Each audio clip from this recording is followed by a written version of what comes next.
I was there. I don't have to listen to it. This week's show because it was a disaster. When you live in a beach resort, it's easy to forget whether you are playing or working. On each week's show, we settle in with a cocktail and try to figure out if there is a difference. This is Day Drinking on Delmarva. I am Todd from GoodCleanFunLife.com. And I am Tony Russo, no relation, and you're listening to Day Drinking on Delmarva, a podcast about life and culture on the Delmarva Peninsula. Todd drinks because he gets to live here. I drink because I have to live here. I am paralyzed by all the things that I want to say and just also can't be bothered to say. Yeah. And so that makes the gin prices go up here on Delmarva. It's been a great week. All sorts of cool stuff happened this week. I've been watching the Mets, and that's just been brutal for me. It's going to be a long 2 weeks. But before we get to the show, we are going to get to our promotions. Our promotions are sponsored by local businesses that we like, and they're us. If you want to be a local, they're the only businesses that we like. Not the only businesses that we like. You know what? They're the only businesses we can speak honestly about. That's true. It's true. Unless we're going to speak negatively, then we can speak honestly about all of them. But if you want to be a business we talk about, reach out. What do we care? We'll promote you. But this week we are sponsored by me and my book, Dragged into the Light: Truthers, Reptilians, Super Soldiers, and Death Inside an Online Cult. It's a book. You can buy it. You can get it on every place you get audiobooks as well. If you're interested in the audiobook, I would like to encourage you. I'm sorry, Todd, did you listen to the audiobook? I'm sorry for not knowing. Not knowing if I'm sorry. I send it to you? I haven't listened to it. No, you haven't sent it to me, but I would love for you to send one to me. Oh, I will send it to you. But I also want to support you. So No. Let me send it to you so you read it, so you listen to it, and then you can plug it next time or the time after or whenever you get finished with it. But one of the upsides, if I can pat myself on the back a little bit, is my voice comes through even better when I'm the one saying the words that I've written, is I think the best way to put that. Yeah. Because I can put a little bit of extra oomph into the words where you know it needs to be. Yeah. And I think it came off well. People who know me, who have listened to it, have quite they've all said, you did a good job. I guess they've all quite liked it. So yeah, if you're interested in, and the reason that I'm telling you that is because if you're a Spotify person, I think either now or in the very near future you'll be able to listen to it on Spotify. I mean, you'll still have to buy it. I don't know if you still have to buy it. Check with your check your local listings. But yeah, so Dragged into the Light: Truthers, Reptilians, Super Soldiers, and Death Inside an Online Cult by Tony Russo. It's a look at the Sherry Shriner reptilian cult and all of the madness that it brought out in all of the people, including me, who got involved. Yeah. Any fun culty stuff that has come up recently with around Sherry Shriner or any of the other? Not around Sherry Shriner. I do get it was on television, I guess, recently. So I was on a television show. If you're a new listener, they made 2 television shows about Sherry Shriner, and I was featured heavily in both of them. And I can tell when they're on television because I'll usually get like a new follower with like a weird picture on Facebook or Twitter, or I'll get an email. I've been going back and forth with this woman who's being gang stalked, and she wants me to help her. And it's like, I'm not the A-team.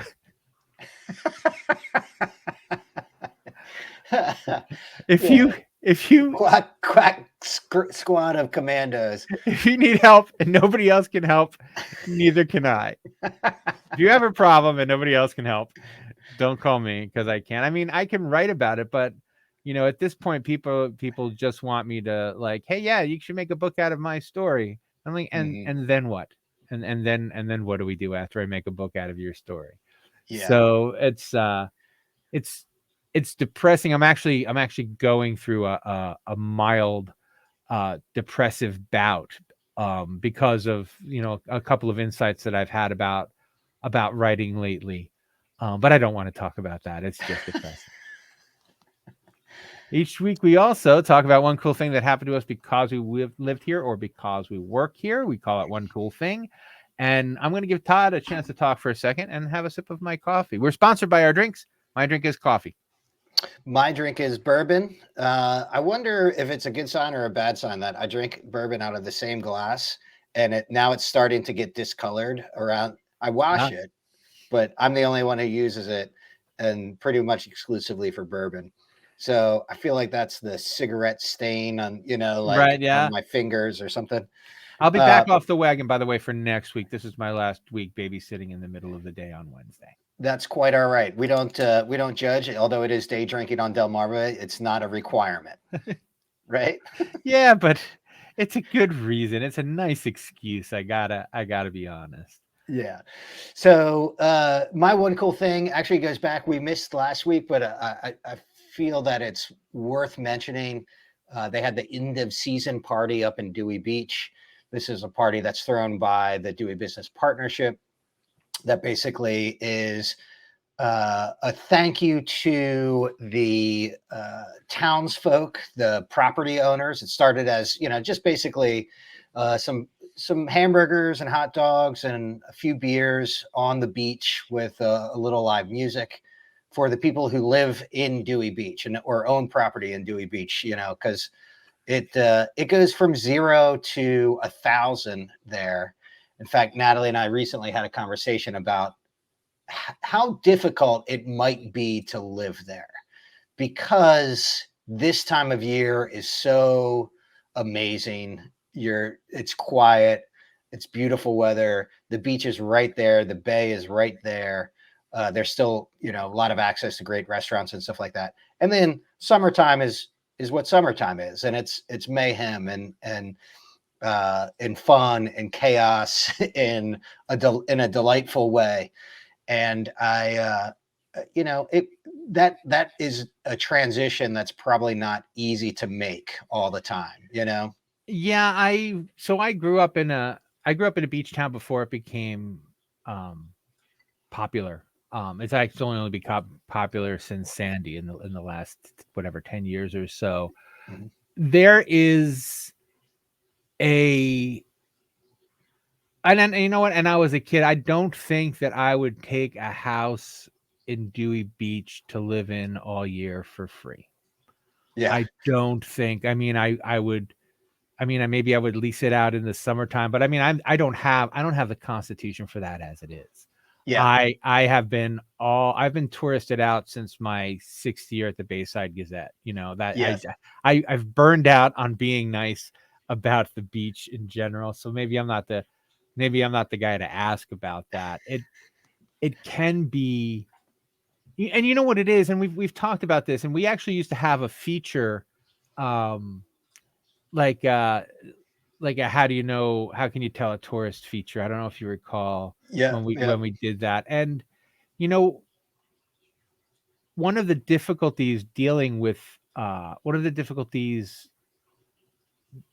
isn't the word I want. Surviving around of living in a place where there's tourists is people just leave their manners home when they go on vacation. Yeah. They forget that I am not the hotel busboy. I'm just a dude on the street. Yes. And they can't tell the difference between the people that they're paying to serve them and the people that they're sitting next to on the beach. And they don't care to make that distinction. And, it is like, a lot of times people are like, I don't want to be the ugly American, when you travel abroad. And I'm like, yeah, probably the ugly American when you travel, domestically. Locally. Yeah. Yeah. It's just, it hasn't, I know this makes me sound like an old man, but I don't think it has gotten better. There is a tourist entitlement that goes beyond even like old white guy entitlement. And Oh yeah. the amplification of that in the last 5 or 6 years has been heartbreaking, I guess. Well, heartbreaking is a good way to put it. And we have a lot of friends in the restaurant industry and restaurant industry in a beach town like Dewey or Ocean City, Bethany, Lewis, wherever you are is, it's like even that much more heightened, even that much more. Right. And I do think that in recent years, since COVID, a lot of people will say that it's gotten worse in terms of the tourist entitlement and people wanting things. I don't know. I guess you spend a year at home or 2 years at home, and when you finally decide to go back out, you like either you've forgotten or you expect things quicker, or you know This is something, if I can interrupt, I'm sorry. I already interrupted. That's why I said I'm sorry. Something I noticed in Williamsburg when I was working in Williamsburg, Virginia, which is a fucking pit. Mhm. We were a really low rent hotel. Maybe that didn't help and these were people who had saved they came with $1,000 or Yeah. whatever. They were spending kind of the last of their fun money. And so they showed up already angry because they didn't have as much as they thought. And I think that as as the economic squeeze kind of comes on, that is part of it. People are already anxious because they want their money's worth, and they Yeah. don't know that their money isn't worth what they think it's worth until they get there. Yeah. And I think that's just been amplified, And I think I mean the people who work in the restaurants, when it's your living. I mean, I have to do really shitty stuff that I don't want to do as a writer, but I like being a writer so much that the shitty stuff is kind of the payoff. And I feel like it's a lot like that in the restaurant business. Like the highs are worth Yeah. the lows. This wasn't what I was going to talk about. We had an amazing conversation just last night with Matt Kern, who's the chef at One Coastal in Fenwick Island. This is a guy who's a 2-time James Beard Award winner, just a really talented guy. And him talking about he's getting ready to go fly fishing for 2 weeks in a secret spot he's got up in Pennsylvania. And I'm like, oh, that's great, get away. And he mentioned how much he loves it and how much he grew up becoming a slave to it. And he's like, well, I'm going away after working 6 days a week, 12 hours a day for the past 3 months, Right. And I think to anybody else, that is the sort of hustle that's associated with like a stockbroker or something, I don't know, 80s power suit, Right. kind of mentality. But I mean, there definitely is a different type and a different breed. And we doing as much work as we do with bars and restaurants, always consider ourselves at a minimum industry adjacent. We don't have to work those long hours, long days, but it is it's very refreshing and inspiring to sit across from a guy and have him talking about how tired he is, but at the same time how passionate he is, and how it's developing into something that is for him. This is not working for somebody else. This is working for himself. And the importance of treating his people right, and creating a family, and all of those things. And there's fewer and fewer industries where I feel like that is where you really develop a bond like that. But that's something that we've always really appreciated about it. I derailed your whole story, though. You were talking about having fun over last week. Well, and so all of the people who live in and around these areas, they deserve a little bit of the appreciation too. And somebody like Monty, who who owns the Starbird and created the Dewey Business Partnership with other business owners in the area, really feel it's important to, make sure that everybody's getting their proper due. The interesting thing is that it started as something for the business owners and has now morphed into just like another great thing that they do for the community. So people, it's not all for the business owner or property owners anymore. It's a big party. They have it on the beach. They wheel a big stage out on the beach and have Brian O'Boyle or 19th Street Band or any number of the great, mid-Atlantic acts that come through play, and food and drink and good times. So it's a neat thing, and it's I think a really necessary thing for the community to kind of take a breather after the summer. Well, that's how the I don't know if you've been yet to the end of summer, the funeral in where is it, in Lewis and Rehoboth, someplace like that. Yeah. Is it? No, it's not in Dewey. It's in Rehoboth. They do an end of the summer funeral. They have a casket and they carry and it really started as 12 people just blowing off a little steam with the summer's over, and it ended up extending the season. Like people are like, well, I'm going to stay till Wednesday because I want to go to this funeral on Monday. That the idea was you'd have it on a Monday when all the tourists were really gone. And, one guy stays late one year and word gets out, and now it's this monster thing and you still can't get a room. And it's like, well, it's not what we were going for, but we'll take it. Yep. Yeah, no, that's great. My one cool thing this week, there were so many. I just wanted to talk about. I'm not going to talk about the cremation thing. I want to talk about Dougie Doug, because it's been 2 or 3 weeks, and it's something we keep forgetting to talk about. And I'm not so a Luddite. Should I put up the email? Oh, if you have it, yeah, that would be fantastic. If anyone would like to see it. The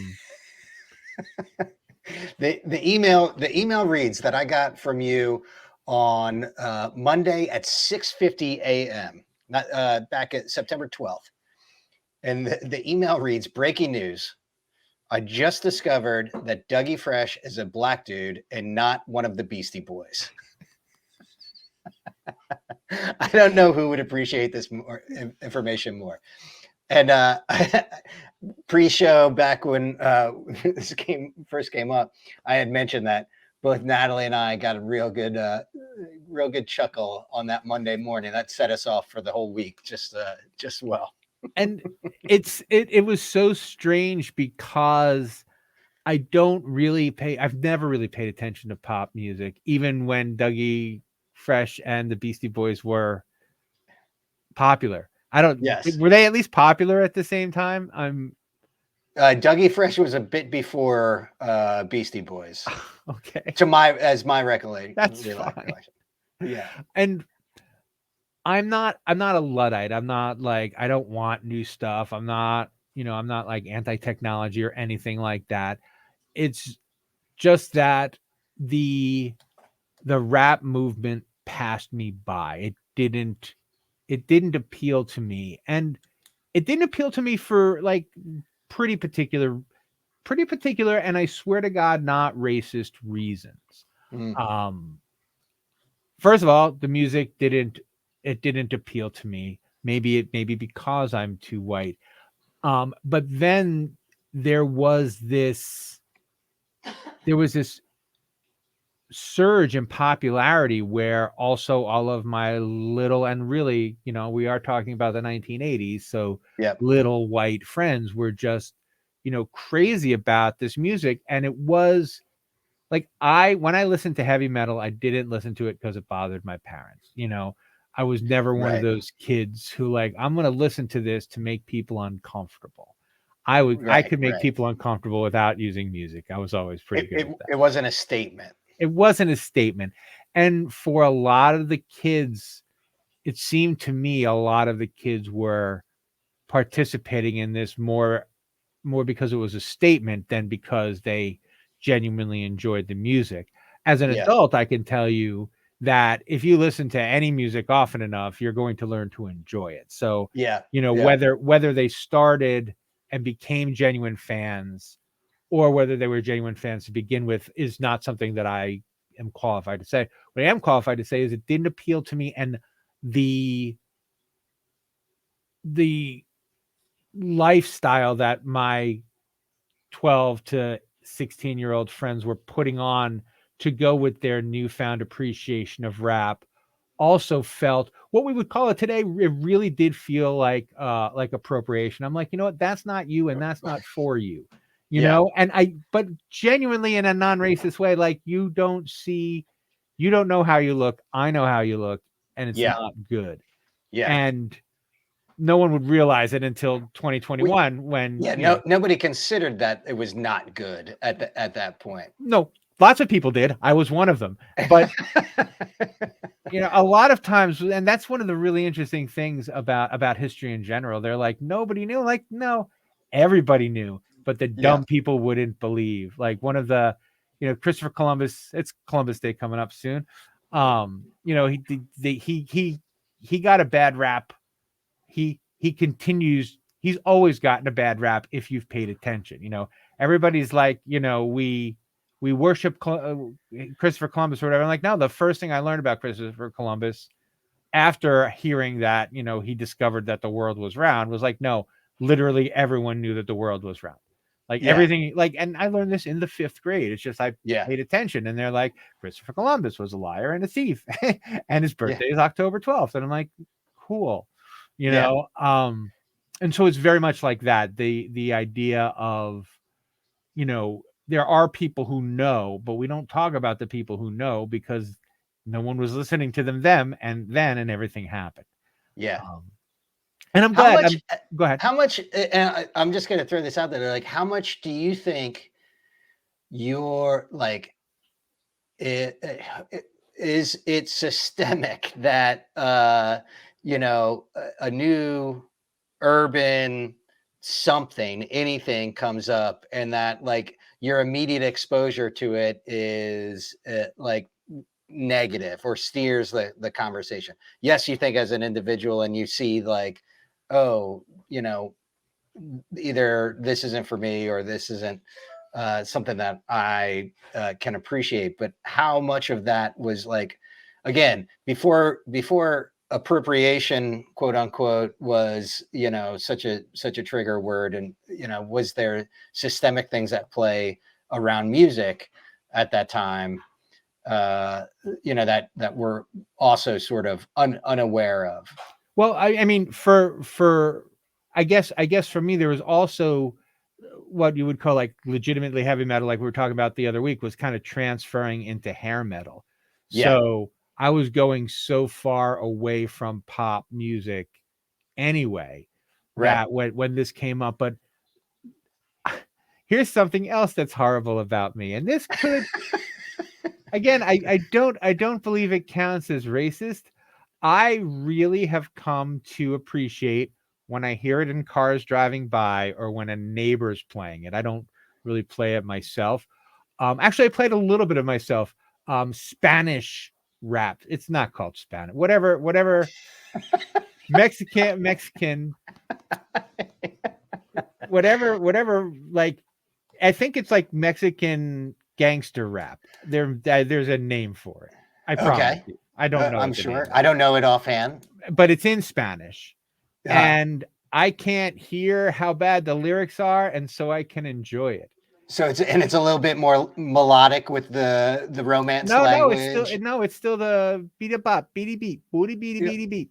I just don't know the words, so it doesn't bother me. I'm like that with opera. I love opera and I hate musicals because the lyrics are just the lyrics bother me I'm not a poet. When you make these trying too hard to rhyme has always bothered me. And that was always like a big feature of rap, even when I was a kid. Right. Yes. And I'm the only one saying, hey, those lyrics don't make sense. And everyone else is like, that's because you don't have a soul. The rest of us just hear the beat and it matches up with our biorhythms, right? And I'm like, Yeah. yeah, but that's a weird rhyme, Yeah. and that was always a problem for me. Yeah. Still is that there are plenty of Bob Dylan songs that bother me because the rhyme is For the just same wrong. reason. Yeah. Yeah. So Never, as Dr. Dre once said, never trip, because if you trip, then you're tripping. One of the greatest poets of our time. Yeah, well, or as Alice Cooper said, we ain't got no innocence. We can't even think up a word that rhymes. That's a lyric in Schools I Out. was, and I'm sure we've talked about this before, but I was generationally 3 years younger than my brother, 5 years younger than my sister. And when Walk This Way, when the Run DMC version of Walk This Way came out, I felt the shift. And they stayed on the one side, and I went the other way. And I'm like, okay. And part of that was, in my mind at that time, the what I was being fed as, like, ooh, rap, gangster rap, like, this is going to be terrible for our society, and then I had somebody that in Aerosmith that, like, sort of embraced it, did their little thing, and seeing them side by side was like, oh, okay, so you don't have to just stay in your lane. You can appreciate other things even if that's not within your genre. And that was, like I said, that was a shift for me, and not for a lot of people. Well, Run DMC probably does sing my favorite rap song, which is Christmas in Hollis, right? Yep.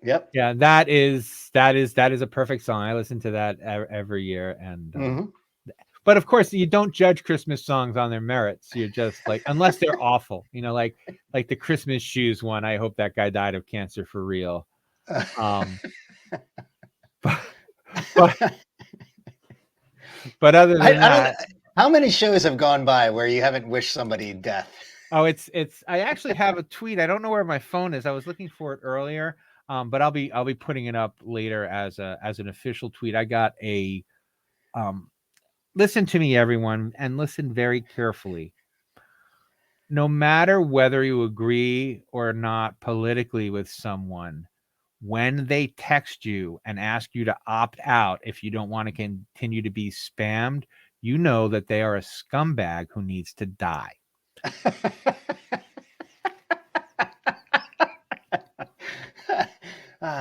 So there's a rule.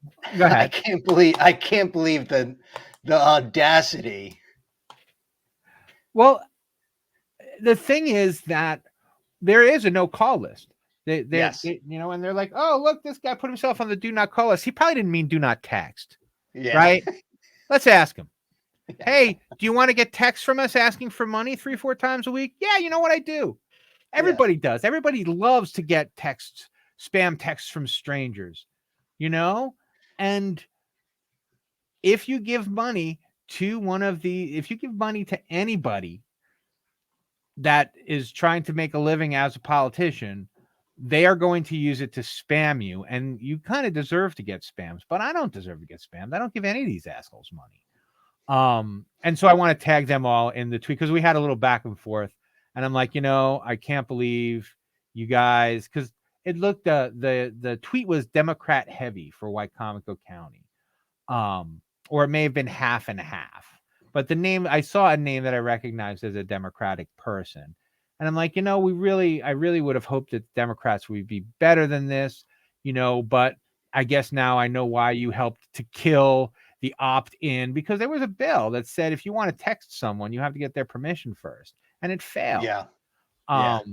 Because they want to grub money from me when I'm just trying to mind my own business, and they're not allowed to call me anymore.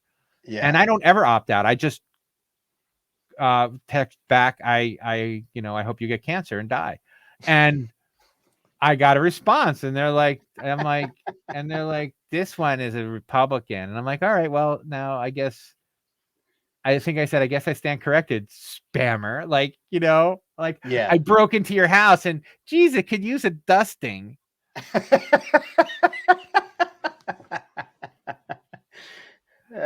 We guess we as I said dusting, it rolled over to 30 minutes, and I guess we'll call it a day there. There's other stuff, but really, there's other stuff. Real quick, Yes, Ocean's Calling is happening this weekend. As far as we know, I'll report back next week. very cool. This weekend in 2 days, the October 1st, 29th, 30th, whatever. Yep. Very cool. So we will. You'll be listening to this as it's already happened, and then the next episode we'll talk about it. I'll report back. Very cool. Well, how you like that for a teaser? That's a hell of a teaser, I got to say. Otherwise, I got nothing else. How about you? I got nothing. All right. Well, remember, at the beach, it's happy hour whenever you say it is.